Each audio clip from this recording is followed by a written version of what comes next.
观众朋友，大家好，欢迎收看天津卫视大型情感节目《爱情保卫战》。登录微信搜索"爱情保卫战"官微视频号，添加关注。每晚的8点到10点呢，我们的导师会来到直播间，为您的这个情感困惑来答疑解惑，同时还有机会连麦互动。那接下来我们来看看今天来到现场的朋友们，他们遇到了怎样的情感困惑呢？请开门。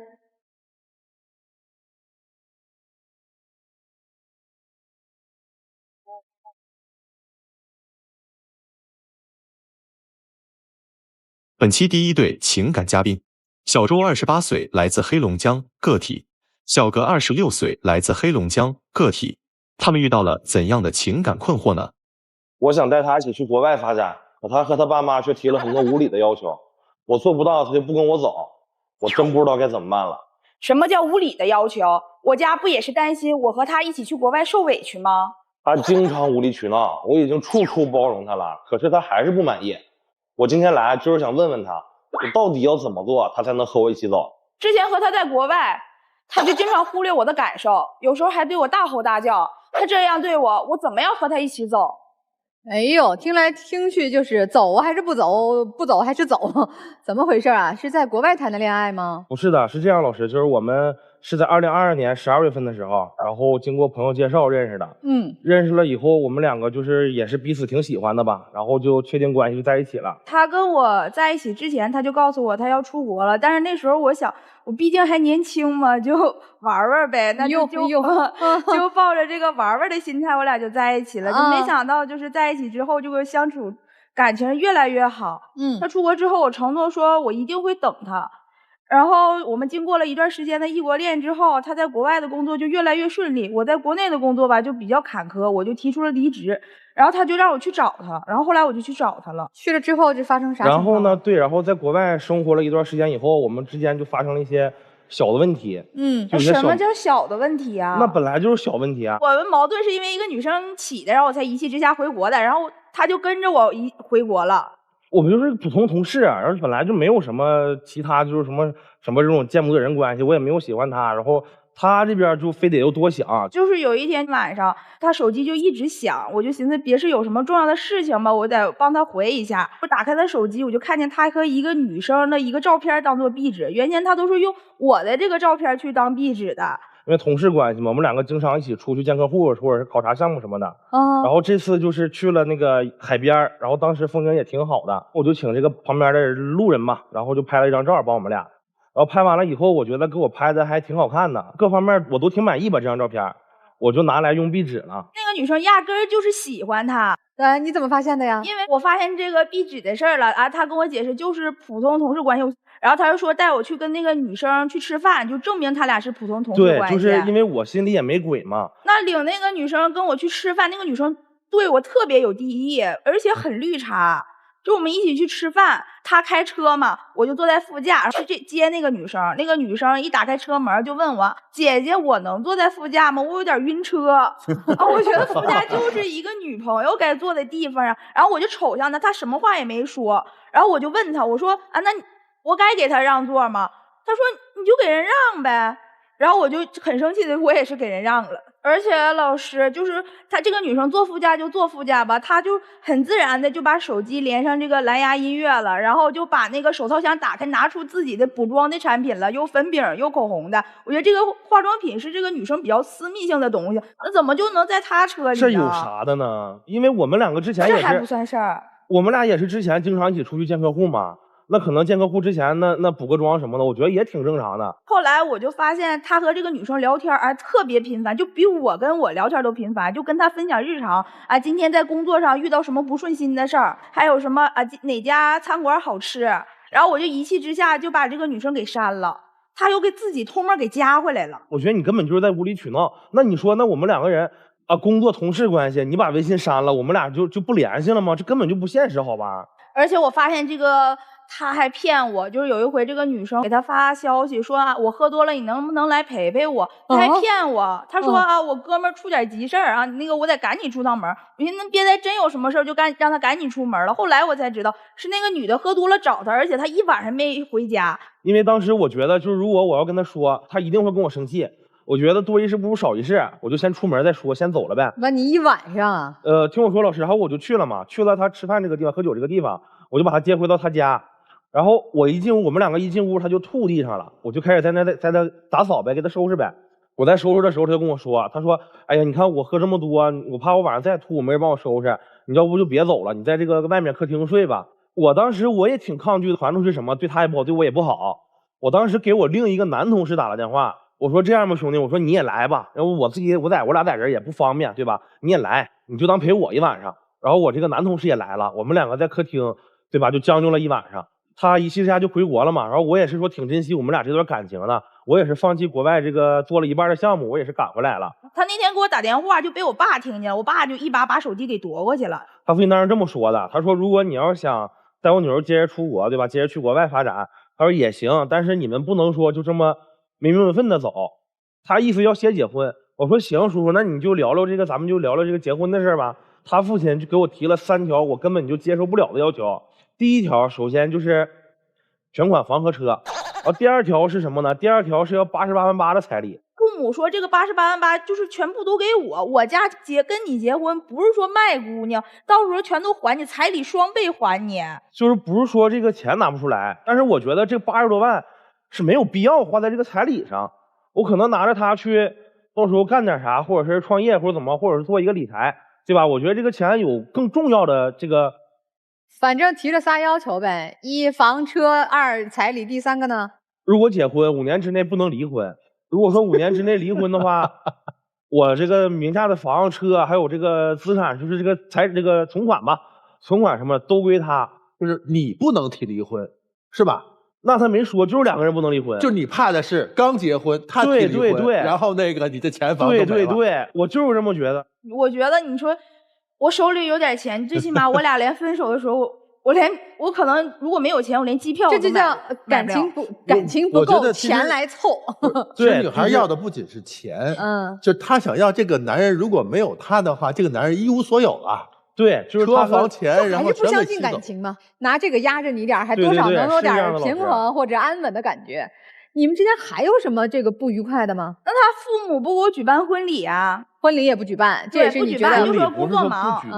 那除了你们商议婚礼的事儿啊，结婚的事儿，还有什么让你们产生了现在这样的矛盾和冲突的吗？就是有的时候我觉得他这个人也是对我控制欲特别强。什么都要管着我。我怎么对你控制欲强了呀？吃什么也管，喝什么也管。老师就是在国外，就是那个就是炸鸡汉堡比较多吧，都不是很健康。我就说咱们自己买点菜回来去做嘛。然后他他非得吃，因为我俩在出国之前不是这么胖，他不光自己吃，他还得拉着我吃，我就觉得我俩健康都不好了，所以我才管着他。我穿什么衣服他都要管。就是像夏天的时候，我就喜欢出门的时候，就不是什么重要的场合啊，就是我喜欢穿短裤，然后穿拖鞋，然后到人家这就不行。然后他还管我，怎么说呢？我出去跟朋友玩什么的，跟朋友聚会他也要管，然后我跟客户应酬他也要管。然后好不容易同意我出去了，然后10分钟一查岗，10分钟打一个电话，10分钟打一个这个视频，就必须要查岗。那你说老师，如果说我跟这个朋友之间聚会还行，我接就接了，对吧？那如果说跟客户吃饭呢，出去接个电话，这出去接个视频。对吧？根本就不现实，根本不是那么个事儿。还有一次，就是也是跟客户吃饭的时候，我就是因为没接他电话，回了个消息，我说在忙，一会儿说，然后他就不行了，电话一遍一遍打，一遍一遍打。但这里有一个问题啊，在异国他乡，本来朋友很少，你难道有这么多的朋友吗？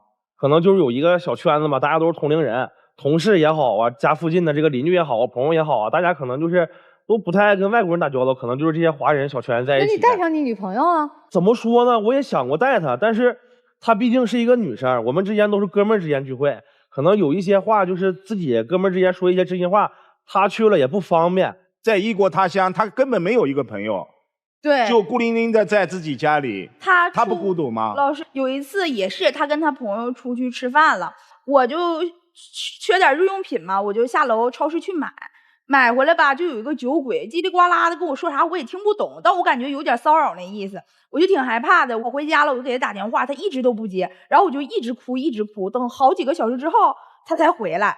他回来之后喝得酩酊大醉的，然后我把今天的事跟他说了，他说哎，那没发生什么事儿啊，转头就睡了。那本来就是，那也没发生啥呀。我感觉现在你就是拿我不重要了，你甚至对我没有对狗好。怎么又没有狗好了呢？有一回我生病了，我说你那个下楼帮我买吧，因为我有的药名我还不会说，我自己也挺虚弱的。人说我又不知道你身体什么症状，你自己有什么问题肯定比我清楚，对吧？可能我去了以后我再说错了或者怎么样，那药回来买回来再吃错了。那不给女朋友买药，给狗狗买是什么东西吗？他就觉得我对他抠。你对狗呢？哎呦，一点都不抠，老师。那给狗买进口零食、玩具，一大堆一大堆的买，给我买个糖葫芦，人家咋说啊？你能吃了吗？当时我这脸一下子就红了。你有没有搞错？那你看这么大一个糖葫芦，老师，这比如说上面有10个草莓，他可能就吃2、3个，他就不吃了，那怎么办？那只能说扔了。那还能给我提供情绪价值呢？30块钱买一个，我的情绪价值不够吗？我觉得情绪价值而且说这个狗的玩具零食哪一个没有我的贵？而且老师，我今天带来一些证据，就是他平时跟狗的一些特别亲密的一个照片。来看一下，看一下。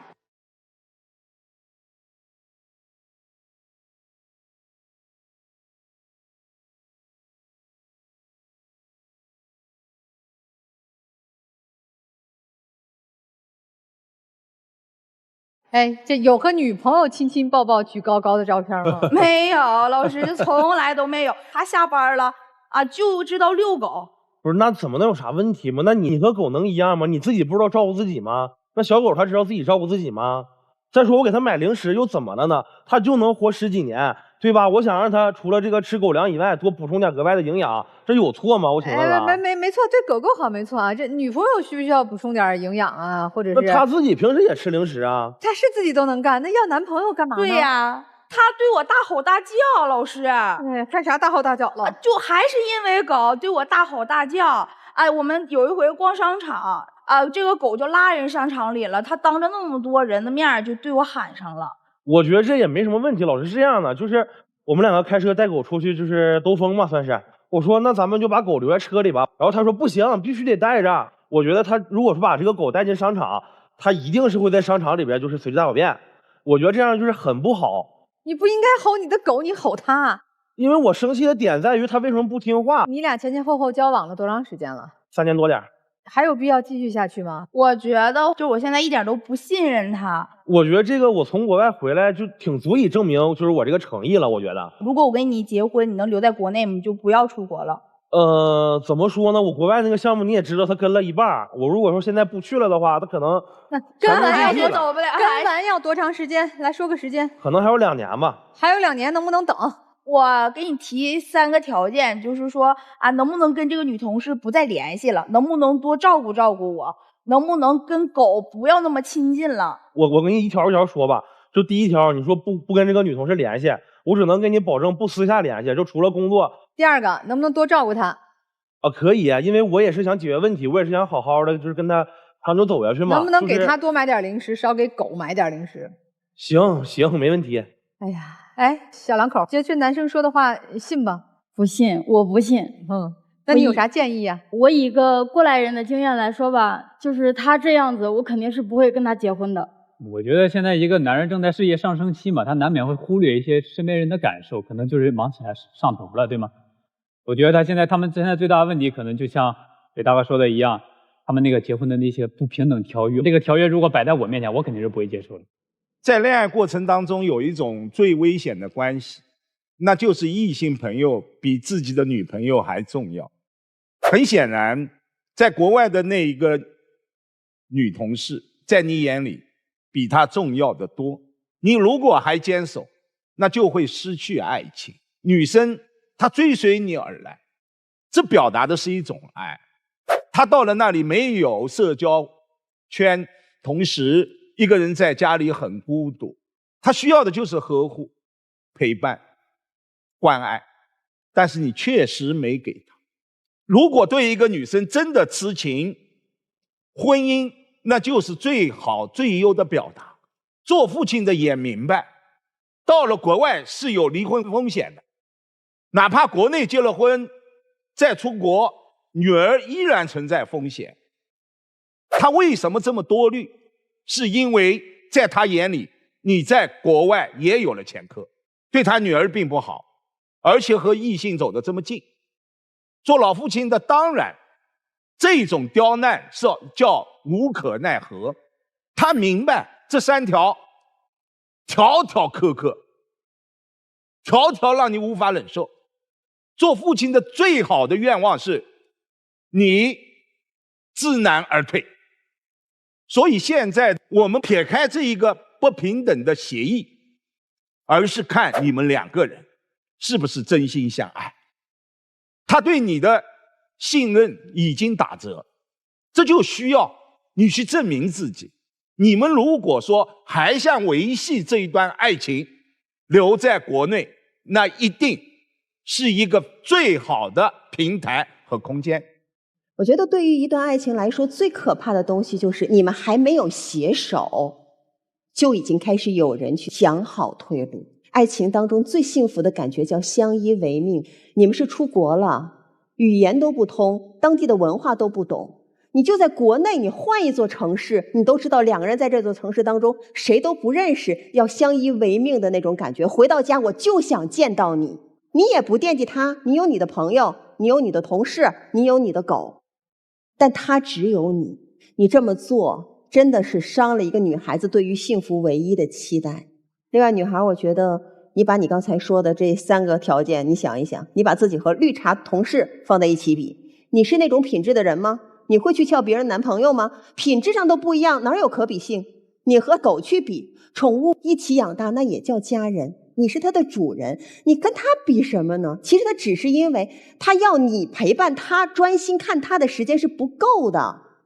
所有的指向都在这儿，你不觉得真正这段感情最开始出现问题的那一刻，就是因为选择了他身上的某些看起来不错的外在条件，而把自己的未来全部交到了他手里。因为你工作的不顺，所以你选择了跟他出国。你把你自己未来人生交给他的那一刻，你今天的被动就注定了。所以一段爱情当中真正的长长久久，是因为平等与尊重。如果不能在这段爱情当中相互给予对方更多的东西的话，给予对方更多东西的话，那么你要的所有东西到最后都会要不来。我祝福你们，因为你们只是缺少一种正确的沟通方式。记住，不要抱怨，说感受。2个人需要做的是共同去做一个可以再给彼此安全感的协议，然后一点一点的去执行下来，就会好起来。我听来听去，我就特别好奇一件事儿哈，你那女同事跟你志同道合，又天天坐你副驾，什么擦口红补妆的，又是单身，又半夜你要通宵陪她解酒，您就跟她在一起不就得了？还是不喜欢吗？你不喜欢她，你跑人家给人收拾一晚上，所以我觉得啊，你们俩之间压根儿没有爱情。一个叫无知者无畏，对一个小伙子还不了解呢，接触了没2天，俩人就天各一方，微信联系，哎，脑子一热，工作一不顺利就奔他去了。所以怨谁呀？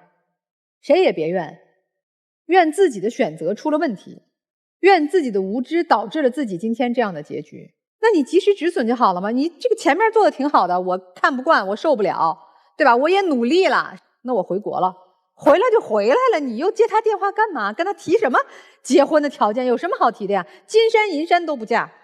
一个不爱自己的人，给我什么我都不嫁；一个爱我的人，我愿意陪他一起走天涯，是不是这样的道理？男生，我给你的建议是，其实我也相信你和那个女同事没有什么实质性上的情感来往，但是你这个人就像情窦没开的那种二愣子一样，你冷漠，你知道吗？你是在国外那广袤的土地上人少，你变得冷冰冰的吗？我看你对谁也不好，你对狗也不好。你把狗狗带出来放在车里边，他还是好心善良说咱溜去吧，别咱俩玩去了，把狗狗留在车里不落人。你对狗其实也冷漠，你只是希望通过关系，和狗的关系，和女朋友的关系，和朋友同事兄弟的关系来维系你自己心中的那一点荒凉。你没有能力付出情感，你也不知道什么叫爱。所以我觉得如果你要想开始一段真的有前途有结果的感情，你先学会打开心扉，在接受别人给你温暖的同时，你要去温暖别人，好吧？我希望你们各自安好，去完成自己人生追求。你想做项目你去做，男人嘛，对吧？立业成家，成家立业都重要。去选择跟随内心现在最想做的事儿去做好，这就是好的生活。小朱是这样，28岁是吧？我跟你讲啊，一个人28岁、30岁左右，如果这个人的感情载体他不唯一，这个将来很难快乐。你刚才的叙述过程当中，你有3个感情载体，那个女同事就是你的红玫瑰啊，她每天迎来送往，她每天在你身边化妆，然后她在事业上你看着她好像独当一面，你们2个互相配合，你对她有欣赏的，但是你不会要她，为什么呀？那个人杀伐果断，你觉得那人没法过日子，你欣赏他，你憧憬他，他是红玫瑰，这是谁啊？这是大米饭。连白玫瑰都不是吗？你想吃一口踏实的，但是呢他没劲，你不欣赏他，他是你想拿来过日子的。你还有一个感情载体，那是真正亲密的，就是那条狗。你跟那只狗2个人一起坐在床上看电视，你抱着它亲亲抱抱举高高，那是你真正亲密的，作为一个特别重要的情感补偿，这是你第3个情感对象。所以你内心深处的感情起码分了这3部分，我们看到的这3部分不统一，你就要结婚，你结了婚自己也难受啊。小葛是觉得小猪不够优雅，穿着大裤衩，穿着一双拖鞋，一点都没有风度。你们在生活上彼此并不认可，你们在感情上缺乏信任，那还结什么婚呢？小葛儿，咱这辈子不能就这追求。我失业了就去投奔他，我投奔他了，我都在国外了，我是学了外语了，我还是打开局面了，去那儿不就是给他当老妈子去了吗？对，你以这种投奔的心态，你以这种不自己打开局面的做法，你跟谁结婚都不会被尊重的呀。我说的再直接点，你们俩之间没有爱，但你们俩之间的感情是因为现在你们俩各自所处的那个环境产生的一种错觉。男生你的事业也未必成功，如果一个项目你离开半年，要不是这项目不重要，要不就是你在这个项目当中不重要，所以说你基本上那个事业上没有什么成就。女孩现在国内有工作吗？现在没有了。没有了，所以你把投奔他当成了一个工作。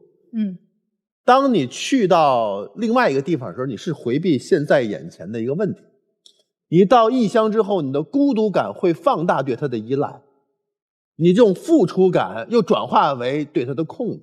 但实际上呢，你没有做任何的准备，就如同你在国内找不着工作一样，最起码的语言不去学，到国外你的职业规划是什么不去做，最后混得连一个朋友都没有，而他对于你来说那是你的全部，好可悲。所以你逃避了一件事情，下一个问题一定你要去面对的，你永远无法逃避这些事情给你带来后果。所以你要独立。你现在有点懒了，你的父亲太惯你了，你父亲倒未必想给你多少钱，只是想说如果让他失去你，他将一无所有，所以你给你找一个保障，但这个保障能长久吗？男生啊，你根本不爱这个女生，你做的那几件事全都是原则性的问题。女同事不说了，咱就说这宠物狗狗，你这么对狗狗好，给它这么多的温柔，可对它呢，完全双标。这种双标的亲密对它就是一个隐性的惩罚，这是本质啊。你看你只有我一个，看我有这么多的朋友，我有暧昧的女同事，我还有一狗狗。你这次来不是在追她，不是在求她回去，而是在施舍。赶紧分开吧，别这么扭曲了，对你们2个人都有好处的。所以我们先在事业上找到一个真正的自我，让我们独立吧。好，那请2位也思考一下老师的建议和这个分析啊。你们最后休息一下，我们听听这对他们的情况。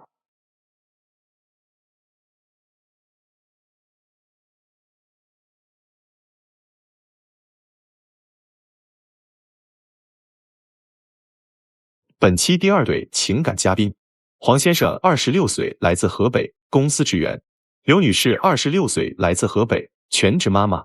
他们遇到了怎样的感情问题呢？我们才结婚不到2年，他就像变了一个人。结婚前他处处以我为先，可现在呢，他就只知道顾着他自己，心里一点没有我和孩子。他说我变了，我觉得真正变的人其实是他。他现在脾气特别大，说话总是夹枪带棒的，还总疑神疑鬼。我真的和他越来越难以沟通。他现在一点丈夫和父亲的样子都没有，还嫌弃我胖。我今天就想问问他，这日子他还想不想过了？情感问题无人倾诉，渴望专业的解答与指引，即刻打开微信，扫描屏幕二维码，添加爱宝小助理的微信号。每天晚8点，微信视频号官方直播间，资深情感导师暖心陪伴。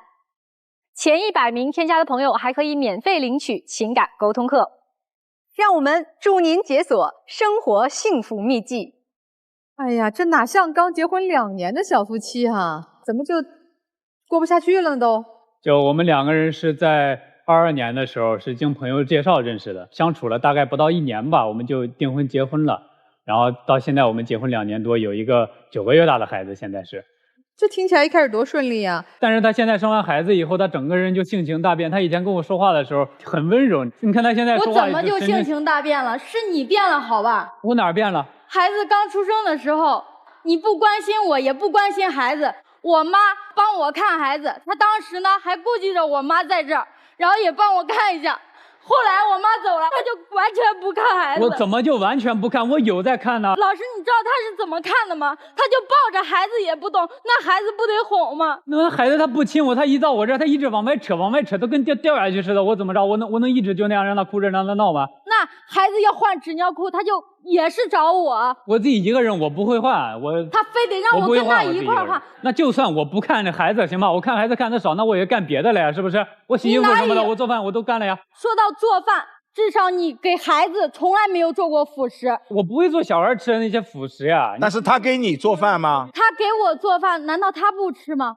那我给孩子做辅食，我就一面抱着一面做饭，他一点也不怕孩子万一被那油烟呛到，万一溅到皮肤上呢？那我不是让我妈妈从老家过来帮你照顾孩子，帮你做饭嘛，对不对？给你带孩子，我有让我妈妈过来呀。婆婆来了。对，我让婆婆来了呀。但是他妈就是来了1个月就走了。那不是你把人家气走的吗？他妈妈来了以后，不是打麻将就是看电视，也不管孩子。他怎么不看孩子？你每天对着他大吼大叫的。那孩子还没大呢，你就让他做，那万一对他解决不好，我不是为了孩子的健康着想吗？那他想让孩子吃点东西，你怎么就不让吃呢？那孩子1岁之前可以吃盐吗？我跟我姐姐那时候也是这样的，也是我妈一个人带大的呀，也是这样的呀。为什么到你这就不行呢？我就想知道。现在不一样了吗？怎么就不一样呢？你就不能为他多考虑一下吗？现在不是我考虑的还不够多吗？科学养娃呀，除了这些，他说他洗衣服实际上是没有的。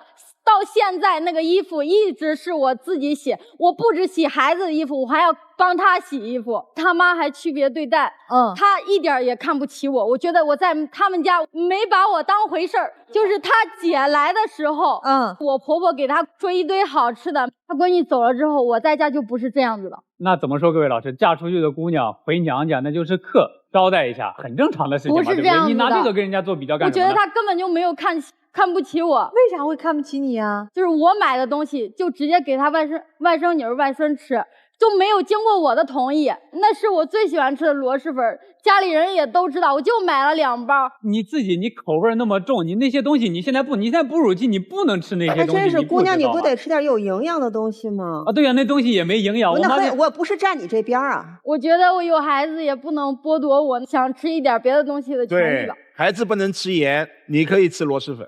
反正就很多不高兴的事儿，婆婆也就走了，是吧？对，走了以后，你觉得清静点吗？自己能够相对舒坦点吗？就是他比较贪玩，还自私。就是他每天上班回来之后，他进家第一件事就是坐在那个电脑跟前玩游戏，也不干家务。几点下班？轩叔？6点到家，大概不到7点。6点。那你玩几个小时？玩几个小时？如果没什么事的话，我就玩到睡觉那会儿。从6点玩到睡觉，也中间也会干别的事，也不是一直在那玩。他说的有点太夸张了。那你说几个小时？3个小时左右吧。不止，他有一次还玩到那个凌晨2点。不是在玩，我跟你说了，我那时候是有工作在加班。不管你玩不玩游戏，反正肯定。他每次玩游戏的时候，他都说工作但实际上我知道他是在玩游戏的。那孩子晚上几点睡啊？挺晚的，就9点睡觉，然后有时候还熬夜。哎呀，这真的是个带孩子带崩溃的年轻妈妈。晚上孩子醒的时候，我肯定要喂他吃奶嘛。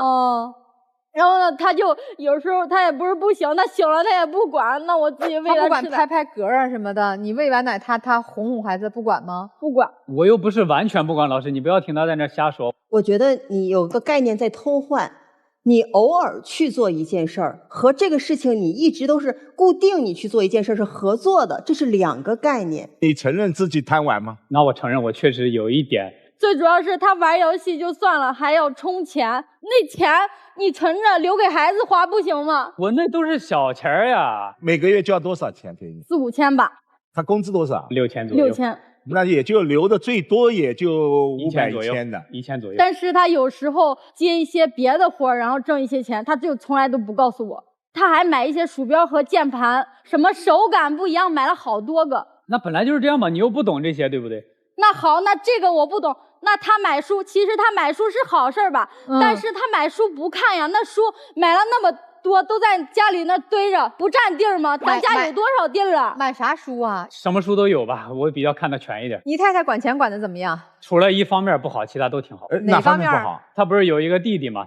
我上一次下班回来的时候，我在那边看到他兄弟在那个台球厅那边玩台球，门口那辆车，他兄弟是没有车的，我正好碰见了，我过去问一下，他兄弟说他给他付的首付。那个钱呢，是我结婚以前我自己上班攒的钱，我就那一个弟弟，我当姐姐的不能借给他点吗？再说那是借的，我觉得这件事情没有必要跟他说。啊，这么大事不要说吗？你在这背着我，因为那个首付5万块，你知道吗？不，他跟你说了，你让他借给弟弟吗？我肯定是不同意的，这对我们来说这不是一笔小钱。听明白了，对吧？除了这些带孩子呀，以及这个给弟弟交首付有意见分歧哈，这生活中还有其他不愉快的细节吗？他还给自己买那些化妆品，那些化妆品一买2、3千块钱。那我又不是经常买呀，我就买了那一次，他就逮着我那一次说了。不是我买那堆东西，撑死也就1000来块钱。你那一个东西，你顶我多少？你拿这比呢？人家还怀胎10月哺乳这么长时间呢，你也去生一个，你也去天天喂奶去。还有一件事，我就必须要说，那我为什么买化妆品？为什么要给自己化妆？就是更好看一点，保养一下自己的皮肤嘛。就是他说的所谓的同事，但其实我感觉不是，他跟他那个女的，就是一块儿出去吃饭看电影。不是看电影这件事，我要澄清一下，我们那是公司聚会，我们项目结束，我们公司聚会，你又没有不是只有他一个人，我们很多人的。你又没有跟我发照片，我怎么就知道？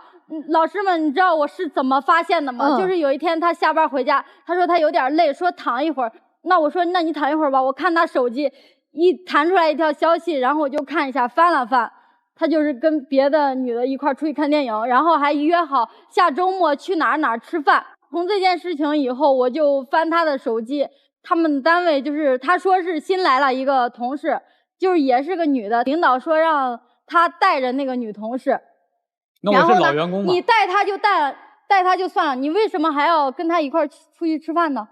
公司老带新是不是？各位老师，老带新肯定是要一直在一块的呀，对吧？方便有什么问题随时沟通。我们在这吃个饭，那有什么的呀？中午还是晚上啊？就中午。哎，这个中午很正常，曲总经常吃。对呀，我们这经常吃，而且从那以后他要求我给他拍照片，我也有拍呀。他跟别的女的出去吃饭，我心里会不好，会不开心。你为什么就不能不去呢？哎，小黄，你都知道你妻子现在不管是这个哺乳期或产后啊，就她有一些情绪上的问题，或者她现在就不开心，你想方设法哄哄呗。没有，就是我们有了孩子以后，他就从来都没有带我出去。那姑娘，你提这个要求了吗？我没有提，因为他是答应我的，我觉得他应该带我。但是我跟他提过一件也不算特别大的事儿吧，就是我有一次刷朋友圈看到我的闺蜜出去玩，然后拍的那些写真，我就说我们要不就去拍吧，他就说我胖。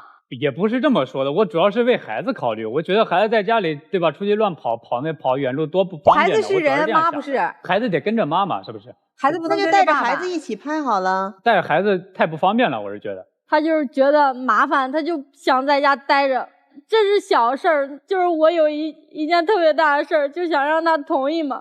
但是他也不跟我商量，他是坚决就是不行。啥事儿啊？就是你要不要听听我让他把我们在邯郸的房子卖掉，然后呢，在我妈家附近买一个房子。我妈是在天津这边住，我觉得第一是离我妈那儿近，然后我妈就是平常可以帮我一块儿带孩子，这样我就轻松一点。孩子大了，然后我也可以出去上班。第三是那个孩子的教育问题，因为我觉得毕竟是大城市，在天津上学是肯定比在我们那边好一点。我们在邯郸那边那是学区房，当时把这个房子买下来那是很不容易的。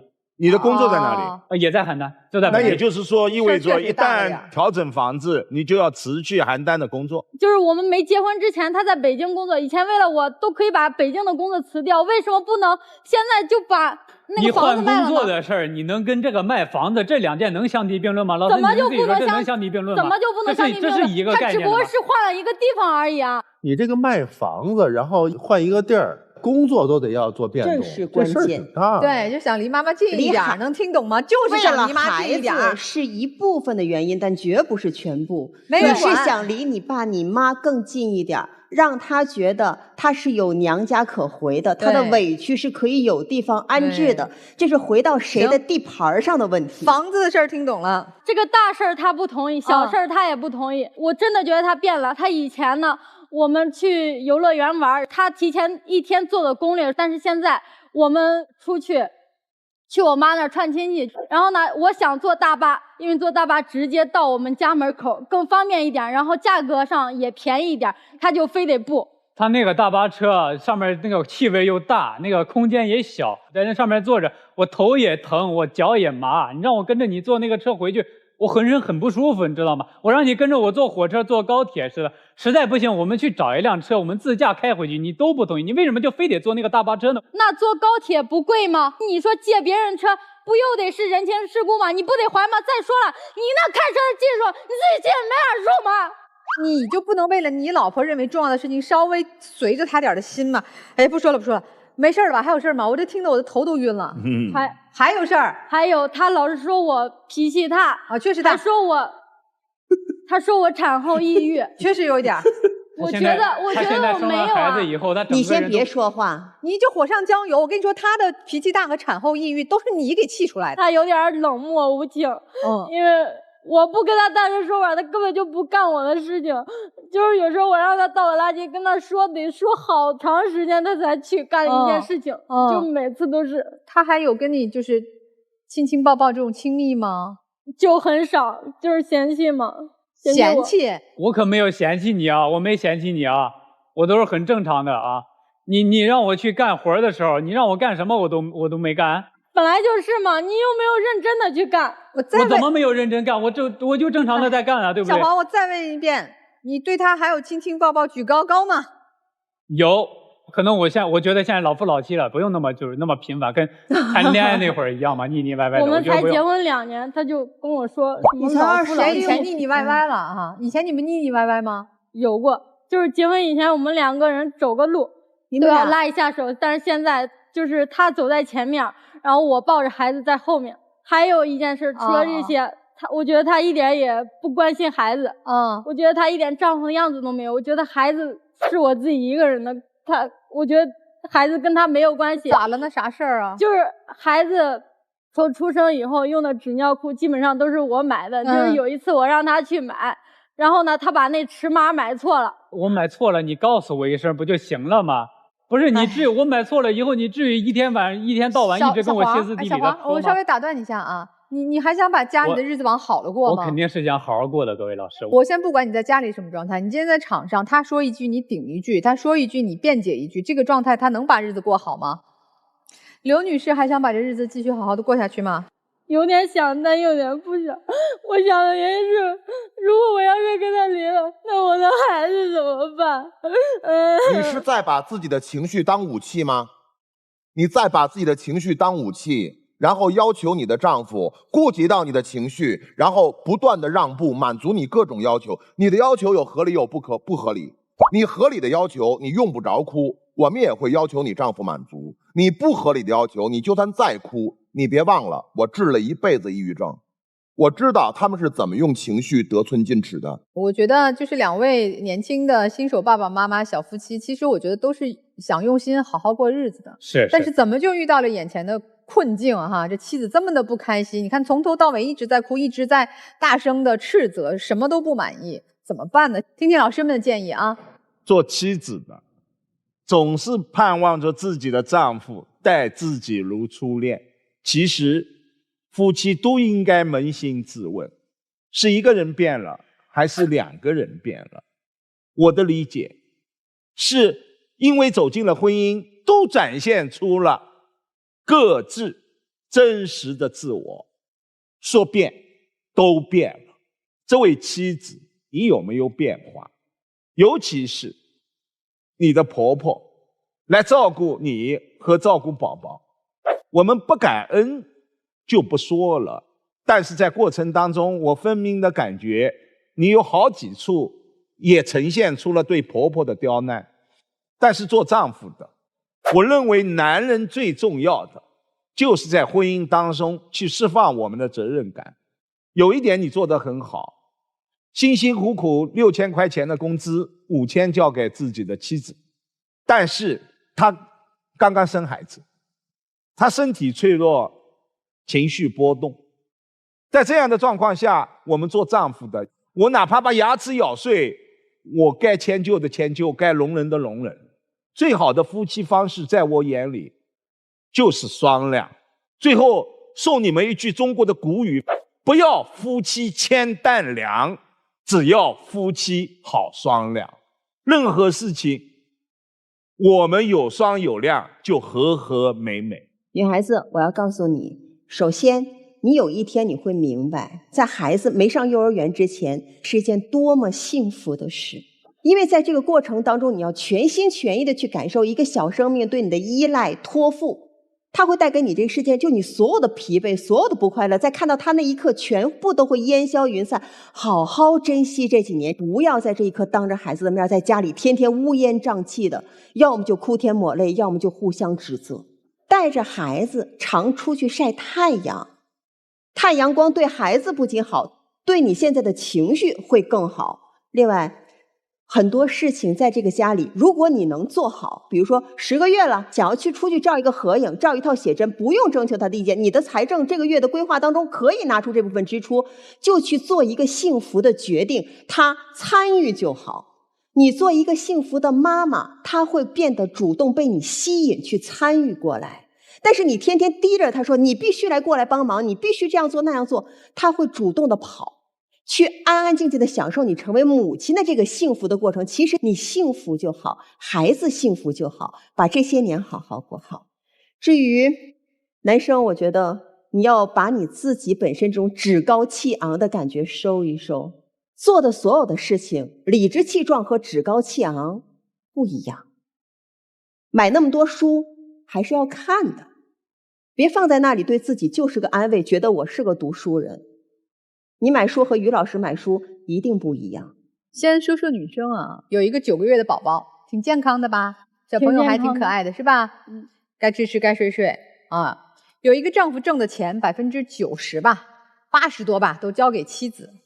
每天晚上回家吃饭，虽然指使他干活，他干得磨磨唧唧，也不咋地，但是也都干。自己妈妈来的时候，也给了丈母娘很大的这个情面啊，积极干活。需要自己妈妈婆婆来的时候，也把婆婆请来了。婆婆和你发生冲突的时候，婆婆也走了，是不是还是站在你这一面的？整体来看，你的丈夫是一个顾家的，尽量在做的但是不太好的，是一个在你身边你骂也骂不走的，是你可以肆无忌惮发泄情绪，他也就回一回嘴，但是没有想要离开你的这么一个人吧。这是一个普普通通的丈夫，没那么好，也没那么差吧。就你真的是因为在他面前可以肆无忌惮的发泄情绪，你把你所有作为新手妈妈的劳累、疲惫，这个我们都能理解啊，哺乳期的辛酸，现在和社会不能够有机会产生链接的孤独，你一股脑的都发泄到了他身上。但是适可而止。如果你想把家庭生活过下去，我们对婚姻、对丈夫、对关系都要有敬畏，没有人会一辈子承接你的情绪。有些是需要我们自己调整的。先生，我也得说你2句啊，是一个有责任心的男人，但是你也有很不成熟的那一部分。你都说了他情绪不好，你还在硬刚，成熟的麦穗头都是低下去的。在特殊时期，我们学会去承载一些东西，包容一些东西，才会有日后你们2个向日葵向着太阳的机会。你多一些拥抱给他，多一些赞美给他，他就不会那么浑身都是刺的扎向他自己，也扎向你。你要去学习的，你要学会怎么去和他相处，先从拥抱亲密开始。你女儿9个月了，你还该打游戏吗？不该。你不知道怎么给娃换尿裤是吧？对，我现在不知道，我可以学吗？你戴眼镜，我一看你也受过高等教育，那你告诉我，从什么渠道我们能学会给娃科学换尿布的方法？就那些视频网上看那些。打开任何视频网站，科学带娃搜。接着问，孩子9个月大该吃盐吗？这个我确实不知道了。想知道怎么办？查育儿宝典。用不着，你只要打开任何一个 AI 软件，都能查出来。第3个啊，辅食难做吗？我觉得难吧，我不会。辅食是天下最好做的饭，不需要刀工，都要搅碎。怎么拿到婴幼儿辅食食谱？告诉我。还是去那种网站上搜。原来可以哦，原来愿意干都行哦。你是一个自私的父亲，你是一个自私的丈夫，你也不是一个孝顺的儿子。我宁可打游戏我不做，叫我妈来做，你惭愧吗？小刘啊，我告诉你啊，你丈夫烦你，你觉得你招人烦吗？不烦吧。我接连2句啊，我们女性其实都应该向着你这个哺乳期的小妹妹的，但是都忍不住想说你2句，就是你有些地方确实挺招人烦的。我治了一辈子抑郁症，我就怕见着那种人，我抑郁了，我有理，你得让着我，你也得让着我。这种人啊，他慢慢身边所有的至亲都会躲着他，久病床前还无孝子呢，到最后是众叛亲离，姥姥不疼，亲戚不爱。你的情绪你要自己再不加以控制，你丈夫慢慢就该跟女同事出去吃晚饭了。然后到了那天，你说这个世界为什么不公平？为什么他不爱我？为什么他不理所应当的对我忠贞如一？这个世界上是有理所应当的事儿，理所应当的事儿要都能实现，哇，这个世界完美了。您自己琢磨琢磨，事实证明你也能聊这么半天不哭，对吗？可以。哦，那就别拿这事儿得寸进尺，说咱家得卖房，你得给我换工作，那叫没轻重。他们特别喜欢拿我做一个比较，当然都是在夸我，但是我也有很多的缺点，比如不会做饭。我就不会做饭，我也挺懒的，家务我也做不好。你说如果你是我老婆的话，你不得把我骂死？我结婚这么多年，我没做过饭，但我依然可以当一个好父亲，当一个好丈夫。为什么？发挥所长啊，就是讨人开心，就你得会包容啊，亲亲抱抱举高高嘛，这他专业。所以你太焦虑了，他不能够打游戏吗？也不是不可以。我还就是告诉你，幸亏有这游戏了，否则你们俩现在可能都早就离了，因为他在逃避，他在躲你呢。他不是不做家务啊，他做啊，但没有共同语言啊。你的表达都是在散发着一种压迫感给他，你什么都不行。人家坐长途车身体不适，就为省那点钱，就不行啊？他说那几个方案解决的，我觉得都可以啊。焦虑是刀，伤人还自伤。所以干嘛呀？我们放轻松不好吗？你现在走的所有的这些一步一步的，每个女人都在走，谁都是没有专门先受培训我怎么做妈，然后我才有了孩子的，谁也不是，对吗？不都是在生活当中我们练出来的，我们配合出来的吗？你应该做好妈妈的，干嘛觉得这是给你的孩子，我养你的孩子呢？咱们好多的决定都是错的，因为想离我的父母近点，又卖房子又要换工作，换我都不能同意。所以正常的需求正常去表达，该说的话一定得说，尤其是该说的情话一定得说。男生啊，成长一些吧。遇到问题，我们要去面对它、解决，而不是逃避。游戏可以玩，来缓解心情，用更好的心情来给他们母女俩更好的照顾，对不对？加油吧，你们俩！好，那我们现在请两组嘉宾回到转问后啊，思考一下老师提出的建议，看看你们最终的选择。来，请回。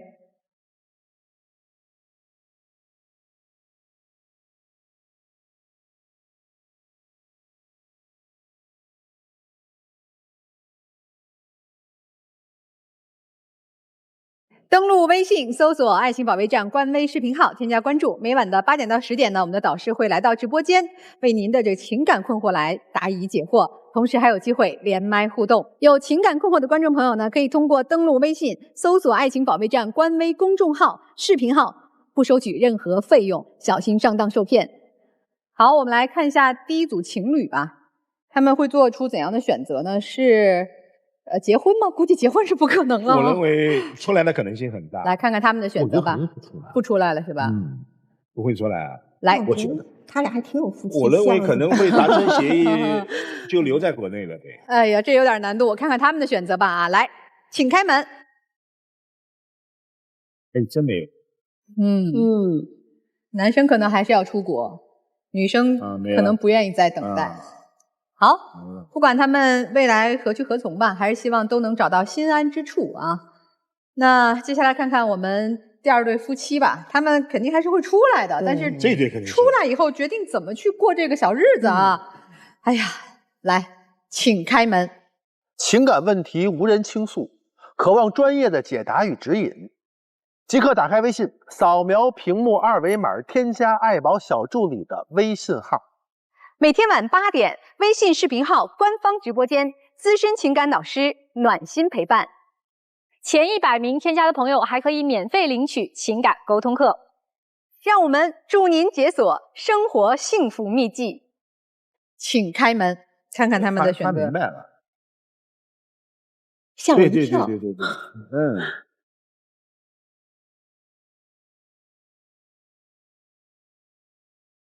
出来啦。出来了还不笑一笑，感觉是不得不出来的样子。其实姑娘你笑挺漂亮的，笑得蛮漂亮的，真的。先生先说说吧。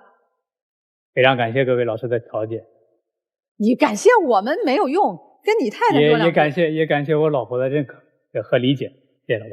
就是听到你们说的话，就是觉得确实是我的情绪有点不太对。我觉得我应该控制好自己情绪，真的看孩子确实是一个幸福的事情，我不应该老是否定他。丈夫纠正你一下，不是妻子理解你，而是你多理解一点妻子。是，婚姻之路才刚开始，是吧？路还很长呢。我相信你们只要有爱的基础，互相去包容，携手向前，去克服困难，迎接更多美好吧，好吗？理解啊，都不容易，但是加油吧，这就是生活，好吗？好，谢谢老师。美好时刻怎能不看？让我们一起进入真情时刻，请拥抱吧。抱一下，多抱一会儿。好好抱抱啊！这还是新婚没多久的夫妻呢，再抱一会儿。再抱会儿，再抱会儿。虽然不需要举高高。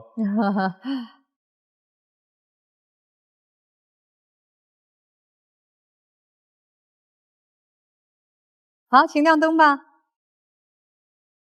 回家过日子吧，好好带宝宝去一起拍拍照，好吗？一起出去吃顿饭。好，明天就去。好，再见啊！希望你们幸福。谢谢各位老师。你说的啊，明天带宝宝去拍照吃饭啊。我明天肯定去。不打游戏了啊！对。